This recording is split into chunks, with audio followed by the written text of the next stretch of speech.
في الفيديو ده هنعرف ازاي ندي طابع سينمائي للفيديوهات بتاعتنا.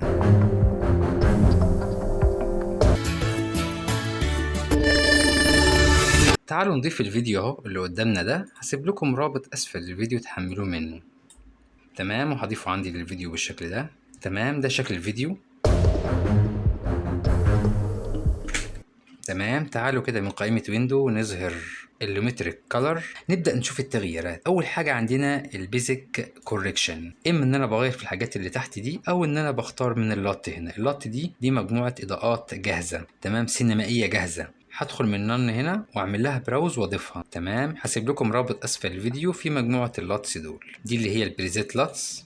تمام، هنلاقي في اكشن، في بلاك اند وايت، في دراما، في لاندسكيب، في حاجات موفي اف اكس، ويدنج، زفاف يعني. فانا هختار مثلا دراما، واختار الاولانيه واوكي. تمام، فتنزل معايا بالشكل ده دراما. شايفين كده اديت اضاءه شكلها ايه؟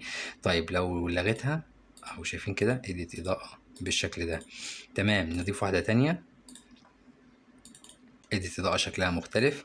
طيب تعالوا نشوف حاجة تانية غير الدراما، نشوف الموفي بالشكل ده، وهكذا ببدأ اضيف واشوف الاضاءة اللي انا عايزها.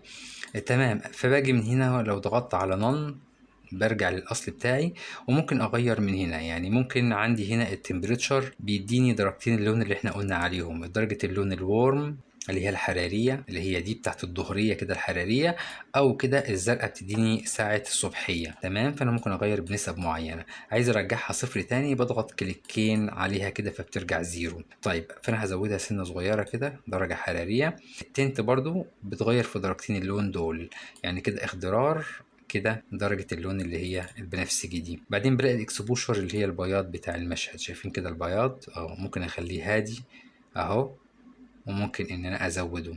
الكونتراست اللي هو الوضوح، فممكن ازوده كده بخلي الصورة واضحة قوي او اقللها زي ما انا عايز. في عندي الهايلايتس، اضاءة المناطق الفاتحة اللي زي دي كده اهي، اللي زي دي البيضة. تمام، شايفين الجزء اللي فوق ده الابيض، ببدأ اقلله او ازوده من هنا اهو. في عندي بعدين الشادو، اماكن الظلال او الاماكن الغامقة، برضو من هنا بزود اضاءتها اهي واقللها، اللي هي المناطق اللي تحت دي. الوايتس اللون الابيض بزوده او اقلله. تمام، والبلاكس اللي هو اللون الاسود برضو بزوده او اقلله. شايفين كده اهو. بعدين في عندي الساتوريشن، لو قللته بتبقى الالوان ابيض واسود، زودته بتبقى الالوان زاهيه. شايفين الزهيان كده بتاع الالوان ده بالنسبه لي البيزك كوركشن. تمام، هضغط عليه تاني اقفله، ولو ضغطت على علامه الصح هشوف التغيير اللي انا عامله. شايفين التغيير؟ بعدين هدخل على الكرياتيف، ممكن اختار برضو لاتس من اللي احنا ضفناهم. بضغط كده هنا اهو وبراوز. تمام، وادي اللاتس اهو، وليكن مثلا هنشوف هنا الويدنج ونختار واحده منهم. تمام، من هنا بزود واقلل تاثير اللات اللي انا ضفته ده. تمام كده. نيجي هنا للكيرفس. الكيرفس ده بتاع الفوتوشوب، فلو ضغطت كليك هنا كده واتحركت كده بتبدأ، شايفين كده الفتحان بتاع الصورة اهو، او الغمقان. شايفين كده اهو ممكن اتحرك كده ايه من الناحية دي برضو، او اتحرك الناحية دي اهي. فابدأ ايه اظبط الفتحان بتاع الالوان.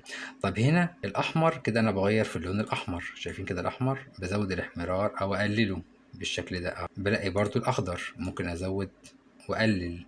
بلاقي الازرق بزود واقلل زي ما انا عايز. تمام، بعد كده الفيجنت دي بتعمل لي زي لون سواد كده حوالين الفيديو من بره. لو قللته كده بيبدأ ايه يديني السواد. شايفين كده اهو. لو زودته بيبقى بياض العكس، فانا ايه بقلله شويه كده.